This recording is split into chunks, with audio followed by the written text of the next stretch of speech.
اگر بزانم دوام ناکەوی گەر منافق بم چیەکەم دەفێنم لێرە وەرن خەڵکەش هەمووی قعدەیەوێ کاکە حەزی لێیە ئەگەر بزانم دوام ناکەوی هەڵەسم چیەکەم مەسەل عالمیە وهابی ئەو بۆی بزانم ئەم هەرایی بۆ ناوەتەوە بەخوا شتێ مهمی پێیە ئەم منافقە باشتان پێ بڵێم قورئانی پێیە خەڵک دوای ناکەوێ باشە ئەو قورئانی پێ نییە الله قەسەم نازانێ بخوێنێتەوە بابێ دە ئاەتە پیشانیان بۆم بخوێنێتەوە بە جوانی چێڵەیە يعني ئەو منافقە باشترە لە منافقان چونکە ئەو منافقە قورئانەکە ئەزانێ ئەمە ئەوەش نازانێت برو تماشايكا ابن تيمية برو تماشايكا هم خليك قصوتنا بعلماء أهل الإسلام بوانيك عقيدة سلفي صالحين بوي من أقل كردوه شي دا ولا مانا شي دا ولا مانا بونا شي قصلا سر أوانكي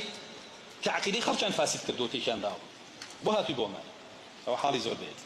عجابه أبي بوا أول بس رنجي خلق راكي شيء بلا إخوة أبي بدعة كا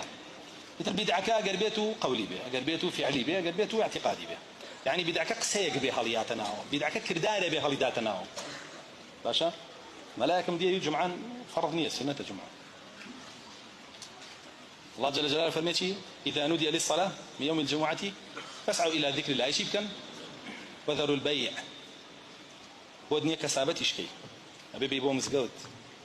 ناجل فاسعوا إلى صلاة الجمعة على ذكر الله بلا خطبك يا ما دبي خطبك ذكر الله شكرا رسول الله صلى الله عليه وسلم فرميه كخطيب شو يسار منبر ملائكة